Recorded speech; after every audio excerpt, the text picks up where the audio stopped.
Well, it's my good fortune to find Jeff Lutz this week. And Jeff, I'm going to turn the tables on you this week. I'm going to let you run it. No, I'm kidding. I'm But I want to start off. There is not sure I'm qualified for that. there is so much going on right now in the world of Tesla. It is just mind-numbing. And then if there's not enough with regard to Tesla, then we throw in a little Neuralink, a little Starship, a little holy, can't even keep up. So I'm going to start off just by asking you, of all the stuff that's going on right now, what is at the top of your list in terms of what's just making you excited or happy or thrilled or passionate or whatever? I mean, I'm looking forward to the 8/8 event. I think since the shareholder meeting, there's been a sentiment shift, on Tesla and a sentiment shift on the people, well, on with Elon as well. His sentiment has shifted as well. And I think the market is putting a few things together in terms of what Tesla said on their earnings call. It's actually started from the earnings call, believe it or not. And Tesla, bottom, I think it hit 138 or something in April. And Tesla got on the earnings call and said, look, there were issues with stranded inventory in Q1. We had to reroute ships. We had our factory attacked in Berlin. We had a Model 3 slow to ramp. But we're going to clear through that in Q2. And sure enough, when they reported in Q2, they blew through all that inventory.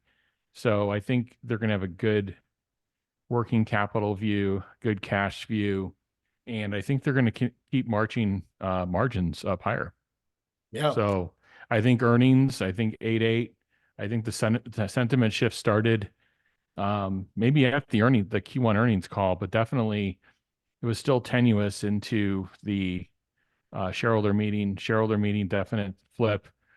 Then the P&D production and delivery report was promising, and then now we're going into earnings and then 8/8. So the calendar is exciting me for sure. There you go. So somebody called me out on this yesterday in one of the comments, and they said, well, Randy, you're saying that Elon is now all back in and he's more visible on X and all that kind of stuff. But 4 months ago, you were saying that no, it wasn't a problem, it wasn't an issue. So I told him, I said, I'm going to own a little of that. I thought he was never missing, so to speak. I thought he was doing all that he knew how to do to keep the wheels on the train. But is there a new energy? Is there a new excitement in Elon? Is there a new sense that everybody's feeling? Well, I'd say everybody, that the investors are feeling in terms of his enthusiasm for going forward. Yeah, I mean, I think the Bulls won it both ways, just being self-critical of like, yeah, he was never not there, but then now obviously you see his attentiveness to everything relating to Tesla on X, his responsiveness, but honestly, in terms of what a CEO is supposed to do, a CEO is supposed to get the right team in place and provide the vision for the team and make sure it's properly funded and so forth. And I think all that's been happening. Now, have there been things that have been distracting him? Most certainly. And there will be things in the future as well. But you can't take our human approach, our worldly approach to calendars and scheduling and, even our work-life balance and then apply it to him. It doesn't work. So you have to put yourself on a completely different continuum, and you have to understand that he works at a completely different level than 99.9999% of others out there. Not saying that people don't work hard. They work hard. He's able to function multifaceted, at a different level than others. So we had a whole bunch of analyst upgrades today, a whole bunch. We had 3 that I know of. There may have been others, all very positive, not all of them, but a couple of them going, oh, look there, they make some batteries or something. Yeah. So do you think that having these are sophisticated, these are folks that have gravitas, that are doing these reports. Do you think that this is encouraging some of the major funds and stuff out there to at least get equal weight, or maybe starting to maybe even move towards the overweight status because of these kinds of things? I think we're nowhere close to that, but I think you're right in terms of it will start that shift. But I think there's a lot of no weight firms. There's a lot of very underweight firms. So I think, what has this run been with the kind of volumes that we're seeing? It's not just retail, but I still think there's, in terms of people getting in, I'm not going to talk about the daily movement of the stock price. I can't predict it, but I think there's a long way to go.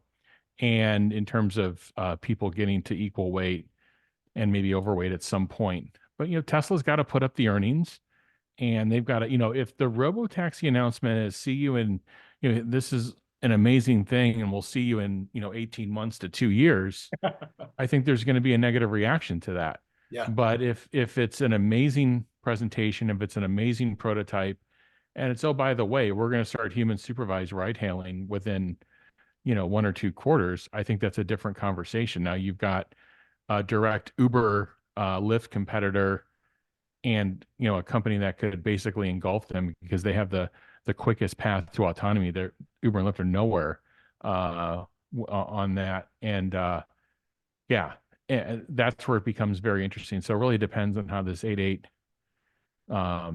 the schedule, the timing is pitched. But I mean, by the time we're at 8.8, we're beyond the midpoint of 2024, and I always tell people to just look out 1 year, and where will we be in the August of 2025? I think we're going to be in a place where the robo-taxis in mass production, that Optimus is being built in the thousands, not in mass production, but in the thousands being vetted for something like that.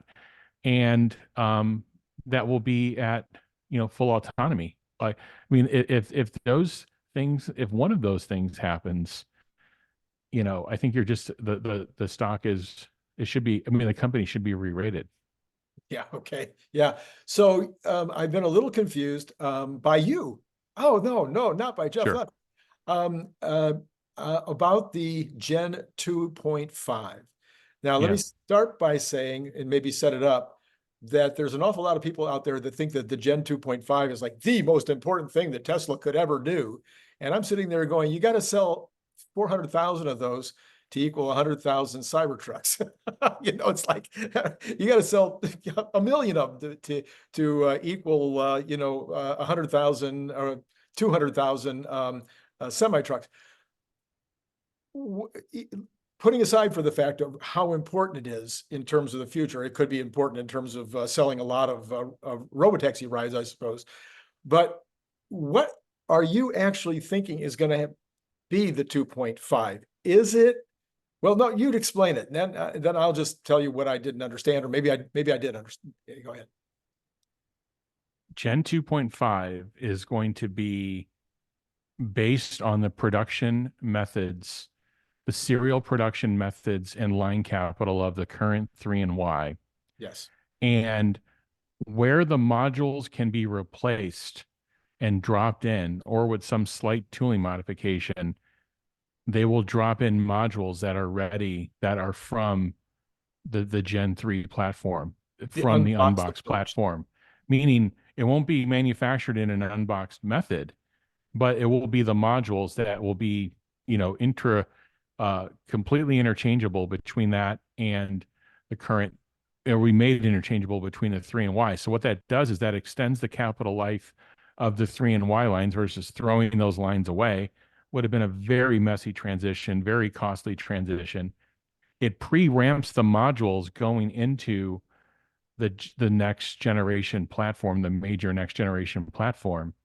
And so it gets those modules to cost and scale by the time the Gen 3. So now when the Gen 3 platform actually ramps, the newness in terms of ramp, what will slow the ramp is the new CapEx, the new mechanical structures. It's not going to be these modules. So what you've done is you've taken your risk down significantly on cost structure, and you've taken your risk down on supply, and you've actually improved the cost per unit quicker. Because in that first year of production of that 25K vehicle, they're not going to be able to sell it for 25K right, until they get the cost structure down. So This de-risks it. I think, if Tesla can keep to their schedule, these things could be available in the first half of the year, whereas the Gen 3 product wouldn't be at scale probably till a year later. And so then do you see this vehicle, and this is where maybe I got confused, do you see this 2.5 vehicle as being in the form factor, the exterior, interior, being in the form factor that will eventually be the Gen 3 vehicle? No. Or you think it'll be different? You think there'll be an intermediary form factor? Or will Yeah, it it will be something that can be manufactured and fit on the current 3 and Y lines. Okay, so it with the exterior body will actually not be a Y or a 3, but it also won't be a Gen 3. It may be a Y or a 3, but it will be cost reduced I see. because of the new modules, and because of maybe other actions that they may take they're called event-driven actions, where you're not just asking a supplier for a lower cost, you're making a change to their process, or you're making a change to your process or your bill of material. So I think that's what that vehicle will be. I don't know exactly what it's going to look like. Is it this Model Y Juniper? Could that be the Y version, and then they just take the new Model 3 refresh and they put the newer modules into it and cost reduce it that way. For example, one of the targets that the Tesla team said they were working on was the sub $1,000 electric motor. Right. And that would be replacing an electric motor that's probably in the $1,400 to $1,700 range, for that mid-tier vehicle. So that's how you get a snap of a finger, you get a cost reduction. But that motor won't be $1,000 at day one of ramp. So that's why it's important to get these things into production, get them scaled. So when you're ready to do the robo-taxi, you're ready to do the 25K vehicle, you're dropping in $1,000 motor or less. So how do you keep from cannibalizing the existing 3 and Y? Is it by reducing the range, reducing the power, reducing 17 speakers to 12 speakers? I mean, do you just make it a less expensive Model Y, maybe a 30,000, 29,000, or even a $35,000 Model Y? Is that what you're thinking? I think you want to get halfway between where you are today and where the 25K vehicle is. And maybe they only get a third of the way or half the way, but if they could get half the way, then it reduces the risk of them getting to the 25K MSRP. But how do you not cannibalize it? A number of ways. First off, you may cannibalize it. The question is can you maintain your margin structure? Like, are you truly taking one-for-one cost reductions where you can take MSRP down and maintain your margin structure? By the way, this should give them the opportunity to grow their volume base as well. Mm-hmm. And Tesla needs to get out of this 2 million run rate kind of rut and get closer to the 3 million run rate, because that fundamentally transforms who they are in the industry and what kind of volume leverage they can get with suppliers. But Randy, it's a good question. I don't know if there's one silver bullet answer other than, they would be defeatured or look different, or could be potentially physically smaller vehicles. But smaller vehicles are actually more difficult to drive gross margins higher on than larger vehicles. People pay more. People pay more for larger vehicles. So it's interesting. And maybe they introduce a larger vehicle. I don't know. I just believe that I'm just believing what Tesla's saying is that they're going to pull in some modules from the next generation platform. Yeah, and no, that will take the cost structure down. Yeah, so this fantastic. I'm so glad that we cleared this up, because that's where I'm getting confused. Is will we end up with a Model Y that's a $49,000 vehicle, and a Model Y that's a $35,000 vehicle, and then a Model 3 eventually that's a $25,000 vehicle? We end up having, all these stepping stones, which would be fine. That's certainly, those are good price points, to have. Or are we really looking eventually maybe that this form factor, I don't see it being an interim form factor. It's not going to be, we're going to throw this new look on a car for a year until we get to the Model 3. I mean, not Model 3, the model, whatever it's going to be called, the Gen 3. So it wouldn't be something they do in an interim for a year. That would make no sense at all. So I'm just trying to figure out that transition. What does that look like? Yeah. Yeah. I think anything that they do that they would want that product to live for 4 to 6 years at a minimum. Yeah. And so that's why I kind of lean back to this thing just kind of falls into the 3 and Y existing look with bill of material changes and new modules to lower the price point. Okay. All right. Interesting. All right. That'll make it way more fun to find out what really happens. Okay. Yeah. So then help me out with some timelines. Okay. We've got the number one thing, of course, always on my mind is Optimus. So I had the conversation with Brian the other day, and if in fact Elon says overnight, he says, "Look, we're going to have final form factor. We're going to have the ready to go product by the end of the year." And that could be, he said, this year. He didn't even say by the end of the year. He said this year, which could be next week, or it could be December 25th. How long, since they've already been hiring the guys to build a line, theoretically they hired them a long time ago, so they must be working on a line, I would think. How long from the day that they get that, this is it, okay, build it, until they start making those few thousands, that first pilot line? So what Tesla's been doing is in each generation of the robot, they've been adding significant functionality and capability, and they've been fairly significant redesigns. These aren't just get it to working, better, with the existing functionality. They're adding functionality, they're adding dexterity, they're adding capability. So when you're in product development world, do you want the requirements at some point to kind of quasi freeze? They're never going to, 100% freeze in an Elon type company, but you want the major things to freeze. Right. And from that point in time, companies can do one of two things. So they can bring in the Gen 3 material, they could prototype the Gen 3 material with softer tooling that you can fabricate more quickly. You can make the parts more quickly, and you can do kind of rough level validation, like, do these tolerances fit together? Does this thing do what we thought it would do?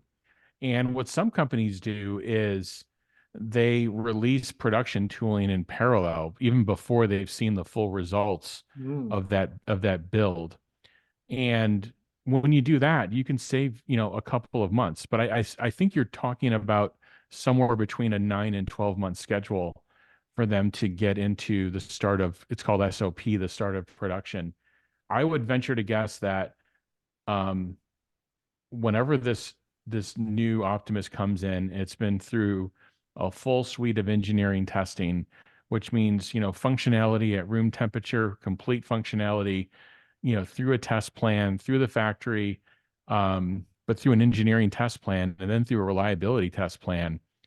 And I think at that point, then all the parts go into, so then you've kind of frozen like what it is, but you haven't frozen things at a part number level, like exactly what you're going to order from suppliers in mass. Right. And the reason you haven't done that is you're going to take the product through a couple of cycles where you've frozen the main functionality of it, and now you're just tweaking the parts to get the tolerances right, to get, instead of, hey, this arm movement is at 75,000 cycles, we want to get it to 200,000 cycles, so here are the 3 changes we want to make.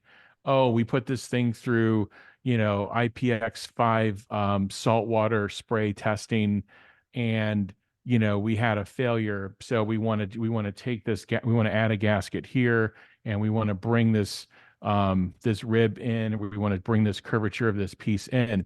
And those are tweak cycles that occur, and those usually run anywhere from 9 to 12 weeks each cycle, where you're tweaking, you're sending out databases for new parts are being fabricated, they come in, you do what's called a prototype build or an MPI build on the line, where you put the system together, and then you put it through testing, and then you see, like, did I fix what I thought I was going to fix? Did I break anything new? And then where am I at on my test plan?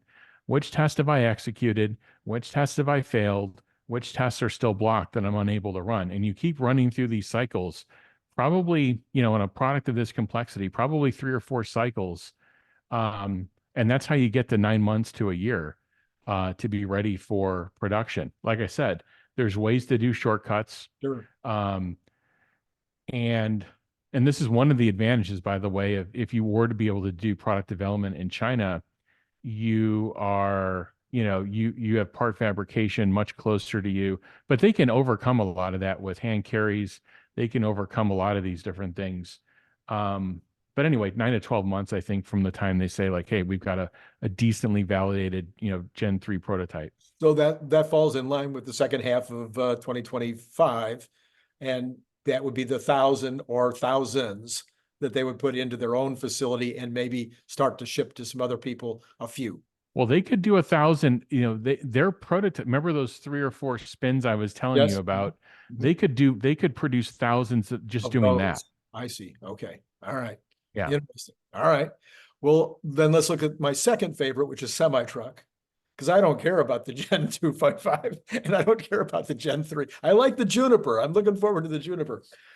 I really care about the semi-truck. I think it's going to be a huge success and really make a contribution to the sustainability efforts and et cetera. So on the semi, we're apparently going to break ground any day. Any day they're going to start putting in the foundation since the steel is already arrived. Given how much pre-work they've done on this, I mean, what, 2 years maybe of prototyping and putting them out and testing and everything they've already done. When do you think we see first outs? Well, you've got, I think, 3 moving parts on the, no pun intended, on the semi, getting the system together. One is, obviously getting the factory ready to go and getting the factory qualified. So kind of a dangerous thing, new product, new factory, always a dangerous thing, even though it is attached to the Nevada site, which is highly experienced in module assembly. Still, there's some risk there. So that's one element of this. The second element of this is the charging infrastructure. Like, what's the status of that? Like, you can't have these things rolling into Tesla superchargers with whatever, it's an 800 kilowatt hour battery. I'm not sure exactly. And, so you're going to need, these megawatt chargers, you're going to need them installed, and you're going to need a route set up, whether it's between Austin and California, through Arizona. Like, you're going to need some major routes set up. Otherwise the customers aren't going to come if there's, so where's the charging infrastructure at? I think that's the second piece of it. And then the third piece of it is, I mean, where is the semi truck in performance? Is it meeting everything it needs to meet from an efficiency perspective, from a reliability perspective? So what's great is, this couple of years of testing, I think, has been really good. So I'm more confident in the third piece of it. I honestly don't know what's going on with the charging infrastructure. I've seen some updates, and then the factory, and getting the factory online. These are, Tesla knows how to do these things. Yeah. So I'm not worried about them being able to build a factory quickly. But yeah, I think they should be able to get some production out maybe end of this year. But I still question, like, where's the charging infrastructure? And end of this year. I believe so. I believe they're trying to get some production started this year. Out of the new factory in 5 months. Well, Lars was quoted as that. I looked at it independently? I don't know. I don't know the status of the. Yeah. Maybe they're starting on an existing section in the factory and then they're adding on to that. I don't know. Yeah. Interesting. Okay. Wow. All right. I was going to be thrilled to have you say the second quarter. So if they do it sooner, that'd be great. Well, to be clear, I would need answers to those. I don't have answers to those questions. Well, the infrastructure thing, I think we can speculate. I think the first customers will be those who need to have their own chargers and their own mega packs, like Pepsi, where it's a less than 500 mile trek between the 2 or 3 facilities that they're going to go between, and they make regular routes, over and over again. But over time, you're right. I think by the end of 25 into 26, they're going to need to have start building some stuff out there or selling them to existing truck stops, one of the two. Well, Tesla doesn't do anything that they can't get the scale. Right. So I would have to think that there's got to be a huge push. on this. I know the government was supposed to be involved too in funding some of this. So Absolutely, they sure are. Okay, so economy, we have a big day tomorrow. The stock market has not been waiting. The stock market is so much on yeah, fire that it just keeps going up and up and up and to the right, even though who knows what the CPI is going to come out with tomorrow. Do you have any sense of the CPI? Do you have any sense of what happens if it's disappointing? Do you have any I don't sense? think it's going to be disappointing. I think it's going to be in line or slightly better. Okay. And you know, if you look at the 3-month rolling views, we don't have you have that normal beginning of the year you know, seasonality issue, but I think the jobs picture and the inflation picture are becoming, you know, depends on what you know, your position is, they're becoming unfavorable to a growing economy. And that's why you see the GDP numbers contracting. You know, they're contracting from larger estimates, but they're contracting, Yeah. you know, pretty quickly. And so I'm expecting an in line to maybe slightly better number. And I think the Fed, I think all the last couple of days has been setting up for September cut. Okay.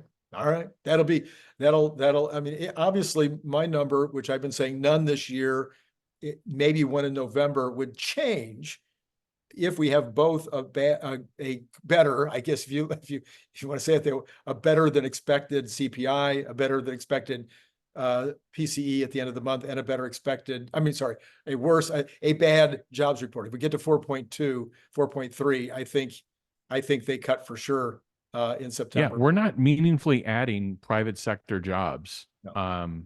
And if you look at the revisions, I mean, we've certainly stepped down from the 200s into the mid 100s. I don't think the Fed wants to wait for negative jobs prints Right. to do cutting, because then it's going to look like, okay, we're late.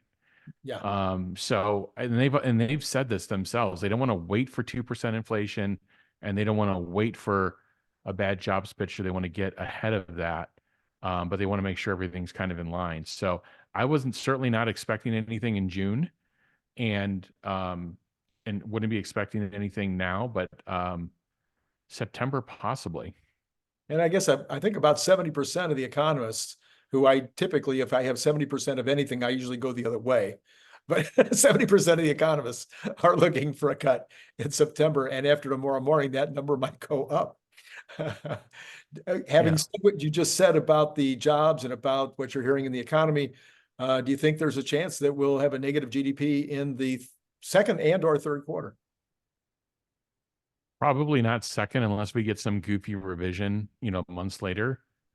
But it's possible in the third, and that's just, you know, that's obviously horrible around election season. Yeah, there's certainly contraction happening. But it's, you know, it's a little messy, and people forget we had 2 quarters of negative GDP in 2022.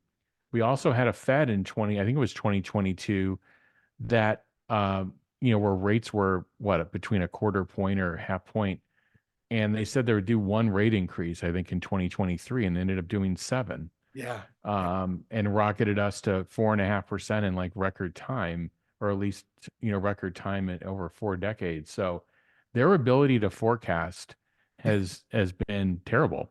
So it's hard to, you know, to put any credibility on that. You just have to keep looking at all the factors and kind of thinking independently for yourself. But back to your original point, the markets are not reacting to Fed speak, and they're not reacting to CPI as much as they used to, because they kind of see it. They kind of see things that are largely in line. So the question is like, what's going on with this, you know, this inversion of the yield curve? And, you know, are we at this tipping point, you know, where it is going to portend a recession? So anyway, it's just, there's kind of just interesting things lining up right now. Yeah, we are sitting right on that 33 basis points, which has been the low in terms of the inversion, at least for maybe a year. But it's still, it's just right on that 33. It bounced up last week to maybe 40 and then went right back to 33 basis points. So I've just been kind of looking at that and thinking, well, if it breaks below 33, is that our final piece of news? Or again, if the unemployment rate goes up again, if it only goes up to 4.2, that would get the John's number, Sam number, right? The 0.5% with, anyway, it's a new number. No, yeah, I remember. Yeah, exactly. 0.5% movement unfavorably in unemployment has been a recession, what, 90% or 100% of the time? 100%. Yeah. And never false, and never a false flag. So anyway, that would certainly, I think, either those kinds of things, I think, would impact the Fed as much as any of the things that any of us have been watching. So then what about Tesla stock? Now we've gone through this kind of thing. There's obviously, I said, I think it was yesterday morning, I did my morning show and I said, look, there's 6 things. I mean, there's 6 things. It's as automatic as it can be. You can just say it's going to happen, just like energy was going to happen, and now everybody's surprised. But we've got 6 of those in addition that are coming along. There's going to be a Gen 2.5. There's going to be a Gen 3. There's going to be semi trucks. There, you just go down the line, and then of course there's going to be, at some point, there's going to be robo taxis and Optimus. Do you think that the number we are sitting on now is reflective of some amount of what do you call it? Optionality in all of that future potential? Yes, but what I warn people against is, there's these people that think that stock picking or stock valuation is literally like going to the phone book and looking for your favorite restaurant, and like looking for the address. It's not, you can't just look at the PEs and that's sorted alphabetically. You can't just read PEs and pick stocks. It doesn't work that way. You have to look at the growth. You have to look at what the company's doing. They have visionary leadership, their ability to execute. Like, there's a number of factors. And so nobody was predicting, none of the pundits were predicting 120 whatever forward PE on Tesla, in July. And that's why you can't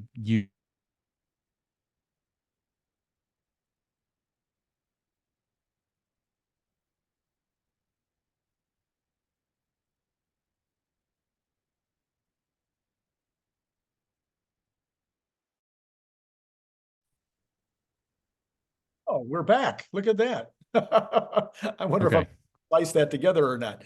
We'll find out, I suppose. Okay, so nobody was expecting 120 PE on Tesla a week ago. yeah, exactly. So, yeah. So here we are. And, Tesla, I think historically in November of 2021, I think it traded at a 255 forward PE. So it's not like this thing couldn't go more, or who knows what it could do. You're talking about industries that Tesla is going to disrupt. We're literally talking about an 18-month horizon. This isn't a long time. And you're talking about, and markets want to get ahead of things. They don't want to necessarily wait, although you can argue with NVIDIA that, they waited basically until NVIDIA put up those unbelievable earnings, and then they started skyrocketing. So it's hard to, markets are hard to predict. But, yes, I think some of it may be included, but I don't think we know the extent of what Tesla's earnings power will be. So this just occurred to me. Sometimes I have these brain, whatever you want to call them, in the middle of these shows.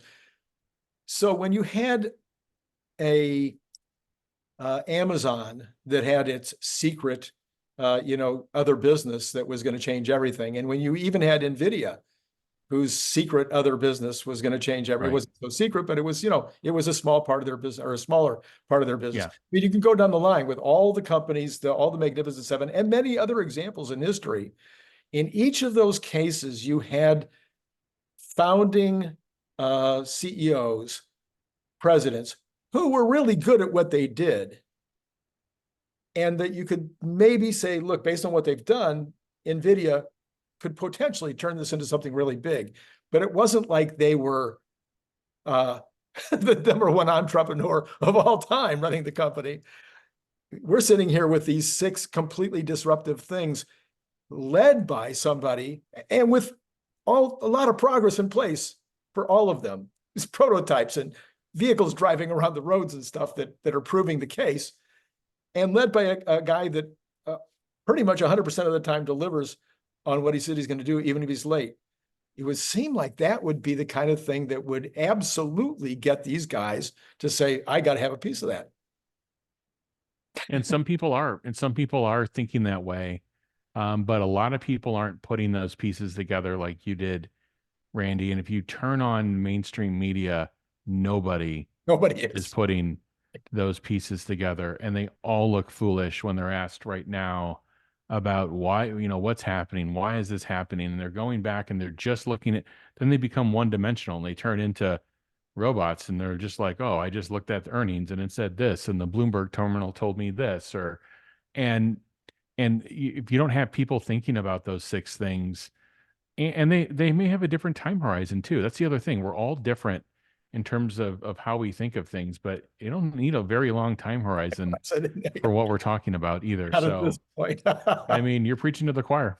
I know that, but it's always interesting to kind of update our look, because believe me, nobody, not one person a month ago predicted this that just took place. Not a single person. I've told people that people ask, and I've just said, look, it could double or triple at any time, with, on its own, like, and it has. Yes.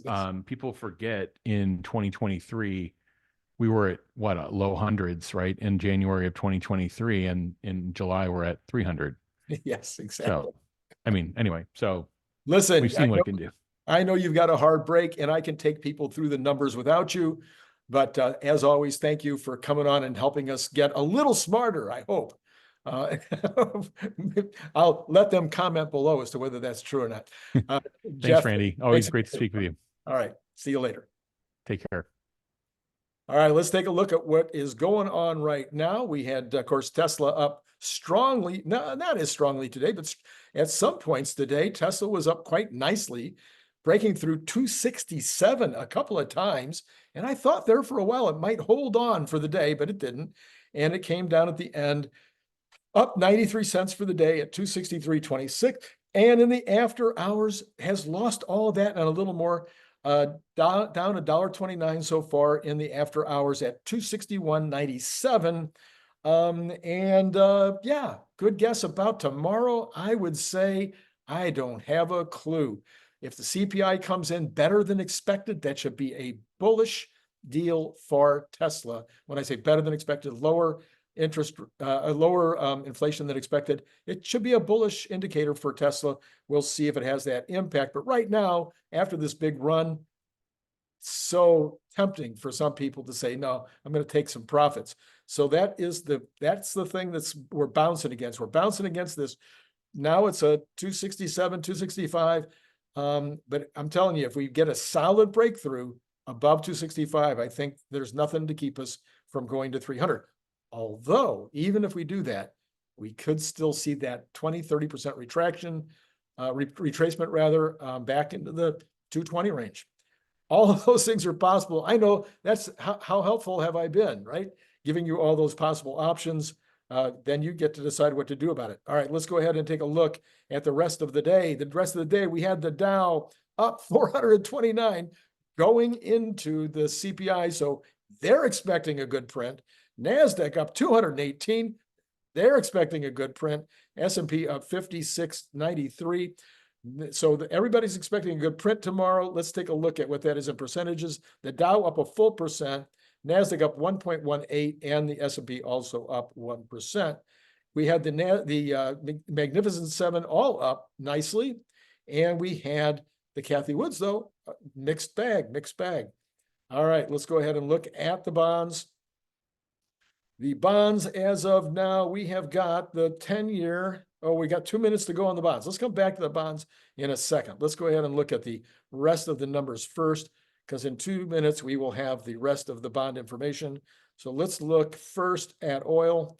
The oil, we've got almost no change, 30 cents in the pre-market, sitting at 82.40, so right in its range. Same with Brent, 85. Natural gas down a bit, 0.17 in the after hours at 235. That seems to me that it's down from earlier, that there is a down day potentially in natural gas today. We've got the gold, again, pretty close to unchanged here, down $1.20 in the pre-market. It's at 23.78. That's still way up in the middle top of its range recently. Silver up 0.33 at 31.15. That is definitely, I think, near all-time highs again. It's been consistently this week above 30 and last week. Copper at 4.589, kind of in the middle of where it's been recently. We've got the Bitcoin down 113 for the day overall, 57,658, not moving much around today. And the dollar mixed. So we'll see the dollar, of course, will be really impacted tomorrow. On the equities, we've got the Dow Jones down 28 or 0.07 in the pre-market. The pre-market, the S&P down 4, 0.07, and the NASDAQ down 15 or 0.07. So all three of them exactly 0.07. How about that? That is a rare condition, at least recently. Okay, now we should have the bonds. Let's go back and take a look at those. That should be interesting. Okay, what we've got is we've got the 10-year up 0.2 of a basis point at 4.281. So the bonds, the yields up. So that's the opposite of what I'm expecting.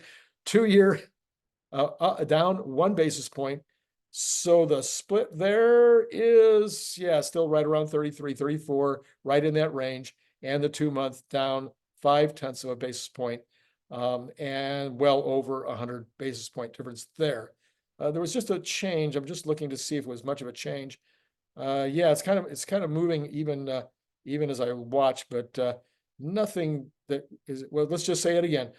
US 10-year 0.007, so 0.7 of a basis point up. That's more than it was a minute ago. And the 2-year down 1.2 basis points. That's down more than it was even a second ago. Quite a lot of movement for the pre-market on the bonds, even as we were sitting there watching. Okay. Hit the like button, hit subscribe. You want to go back and you want to hear what I did with Scott Walter earlier today. Outstanding interview. Guess what's coming up tomorrow? Tomorrow, I'm going to be putting on an interview that I just did with Alexandra, Tesla Boomer Mama. And that was a great interview. And I'm going to put that up tomorrow, probably around 10:30, 11 o'clock California time. Give you guys plenty of time to watch it all afternoon before we get into the evening to the Good News Thursday show. So we did an hour-and-a-half interview. We talked about what she thinks is going on right now in the markets, but we talked about her life and why she thinks that she's such a firebrand and how exciting it is to be her. I think you'll be totally mesmerized by her story. That'll be on tomorrow. So with all of that said, for tonight, it has been great talking to you. Looking forward to tomorrow.